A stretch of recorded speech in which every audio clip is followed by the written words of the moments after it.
Hello friends and welcome. I'm Sarah Liz and I'm back with another emergency card kit for you today. If you're new here, these are free printable sentiments that I release a couple of times a month. And this one, we're stretching the Cats and Party Bandits kit that came out at the beginning of the month with new sizes and this awesome pop-up gift card. It's part of the Oh So Inspired collaboration, and this time we're inspired by Choose Joy with Carmen. And so I wanted to make a celebration card because hers is a celebration card, though mine will be for a birthday. Next, we're going to use the same basic layout with pattern papers. If you like using pattern paper, Carmen's Instagram is full of tons of inspiration for you. And then finally, I'm going to create a similar pop-up mechanism for my gift card. I don't have her measurements, but we'll get pretty close. And then I'm going to make some big mistakes and I'll show you how I fix it. We're going to look very quickly at this kit because this is a collaboration. I want you to be able to check everybody out. But this is a free printable for the Cats and Party Bandits kit that came out at the beginning of the month. I'll link to that video below. But these are add-ons. So we have sentiments that come from that kit. And let me show you sort of these two pages side by side. This one is really versatile. We have Hey Party Animal, to my partner in crime. I hope your birthday is garbage. You're a freaking delight. And he's so cute. Mostly feral in all the best ways. And let's get trashed. This page you could print on colored cardstock, or you could print this on pattern paper, or you could ink blend on it. So this page is free over in Patreon. There's a link to that post below, and there's a link to a tutorial that'll walk you through how to join for free. But every set of sentiments, this version of the sentiments will be free. And then I have upgraded versions then for any paid member over in Patreon. So this one has that sort of polka dot background on purple and our ephemera pieces. This one just removes the ephemera pieces and this one removes the background. So you've got lots of different ways to use it. So far, all of our circles are 2.5 inches, and then these are sentiments for cats. So let me show you again the two different versions. We have mostly feral in all the best ways because I needed it for both. Have a meowy Christmas. A little birdie told me it's your birthday, and then he's got a little feather there because he definitely ate it. Have a meowy birthday. If cats could make birthday cards, they wouldn't. No one cares. So again, the free page, and then over here, you've got it with the ephemera and the purple background. Here I've removed the ephemera, and here I have removed the background. So let me grab that one. From here, I'm repeating those 8 pages 2 more times so that you can get them all in 2 3/4 inch circles. So we have them for our party bandits, and then we'll have them for our cats. And then I also have them in 3-inch circles. So lately I've had a lot of sentiments coming out in 3-inch circles. And I'm trying to keep track of which kits have that so I can put together maybe a playlist or a way for you to easily find sentiments that will mix and match onto those sketches that have room for a really large circle sentiment. So let me know if there is a particular kit with large circle sentiments that is your favorite. I sometimes forget which kits have which things. And also I'm working on that where I have big announcements coming up. All right, so we're going to take one more look at this card so you can see the mechanism. When you pull up, I have like a little scallop circle situation. It lifts that pattern paper and pulls the pocket with the gift card up and out of a pocket that's on the bottom. So this piece is 11 inches by 4 1/4, and I'm going to score it 2 inches. And then because my scoreboard is short, I will just fold that and score at 5 1/2. So the big section in the middle is 5 1/2 by 4 1/4 inches, a standard A2 card size.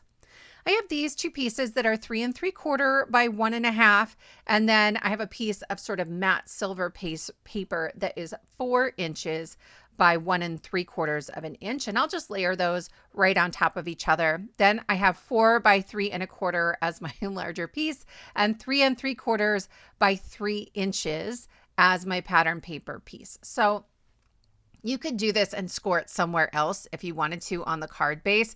I just made it so I have a 1/4 inch smaller for each of the sections as I go down to that silver layer, and then a 1/4 inch smaller again before I get to the pattern paper. I like to unfold everything so I can get a better sense of where my margins are when I'm adding onto these flaps. But I do want to take a quick peek while the glue is still wet on this top one to make sure that things look like they're lining up correctly. Then, because the freebie version of the paper doesn't have printed cats on it, I thought I would bring in a die cut for this. This is from the Cat and Dogs critter set from Karen Burniston. She has tons of critters, you guys. There are trash pandas that I think I used in the video at the beginning of the month. She's got dragons and knights and bunnies and all the things. And they're all about the same size, so they all work really well in a set like this. I use the stencil feature in the die and just use a fine line black pen to fill in the eyes, the nose, and the mouth. I like that better than having to sort of fiddle around with really, really tiny die cuts. There's also a stencil feature for the ears, and if I could find my light pink colored pencil, I would have used that, but I couldn't. So I did white, and then I didn't really like it, so I went over it with an acrylic marker, but you know, whatever you have, it's going to work just fine.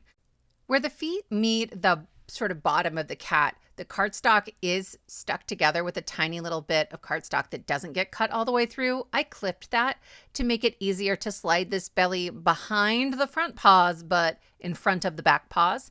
Next, I have a scalloped circle from the Scalloped Journal cards from Spellbinders. It's one of my all-time favorites now for emergency cards, but it's about 3 inches if you don't have that set, but you have other scallop circles.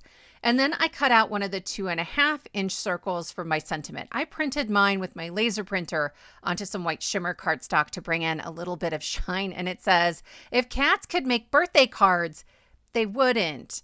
At which I think we all know is definitely true. And then my little cat fits just perfectly in the center here. I love it so much.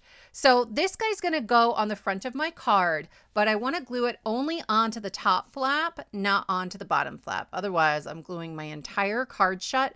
So I'm just using my fingers to keep track of where the glue can go. Somehow my scallop ended up a little crooked, but I don't think anybody's going to notice. For our mechanism, I got my measurements wrong here. What you really need is 3 3/4 of an inch by 7 inches.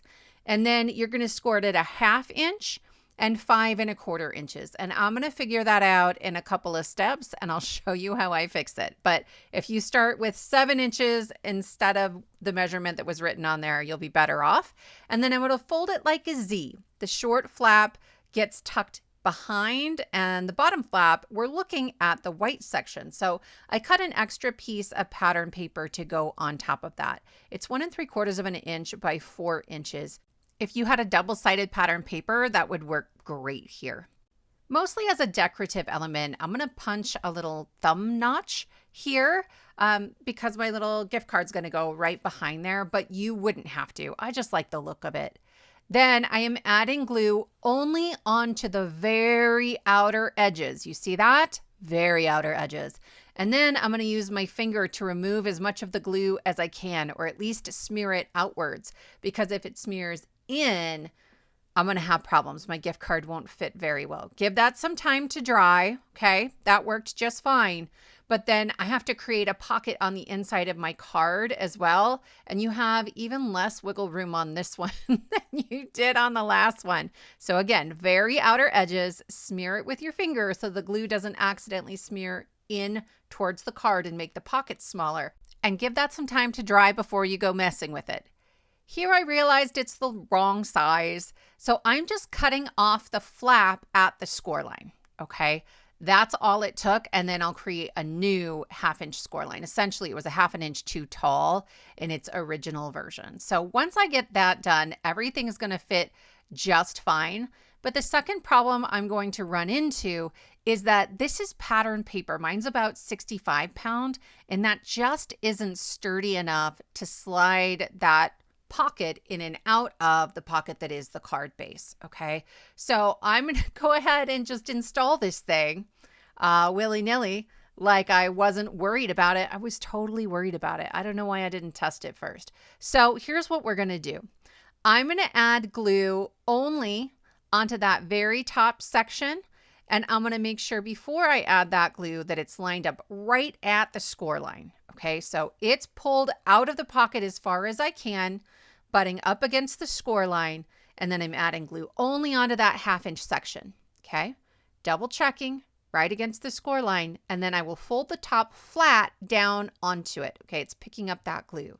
And what happens is that things bow a little bit when you open it And now it's going to pull that up and out, but you can see me trying to stick it back down in the pocket and the paper's just bending. So I pulled it all the way out and cut a second piece that's 4.5 by 3.25. It's not the size of the entire pocket. Down at the bottom where it's already sort of doubled up and I've got extra paper on there, it doesn't need more bulk. In fact, more bulk might be a challenge. So I just stuck it sort of centered on there, and then I will very carefully sort of curl this back into the pocket. I can't believe I didn't test it before I put it together, but here we go. Everything's working just fine. I'm going to tuck my little gift card down in there. I will write my message at the top. And my friends, this is my craft roulette card. So I'm going to lift up. You can see how it comes out. I've got my gift card, which is really a hotel key, which would be great. I would love to get away and take a little vacation. But I thought this was perfect as my craft roulette card because Carmen posts a video almost every week. The project this week is Dutch door, and in theory, my flaps should go sideways instead of top and bottom, but I just put my stretchy pants on. The color is bird feeder. My father-in-law has some kind of bird feeder that he puts grape jelly in, maybe for hummingbirds. And so I was thinking about purples and grape, and then the little pop of pink from the hummingbird itself. For element, we have October, and this is an October kit add-on to the October Cats and Party Bandits kit. And finally, polka dots, and we use polka dotted paper. Friends, if you haven't checked out Craft Roulette before, please check out the link below. There's one to the collaboration playlist and one to Craft Roulette. I'll be the guest crafter this Friday, October 24th, and I would love to see you over in the chatter box. Thank you all so much for spending your time with me, and I will see you next time.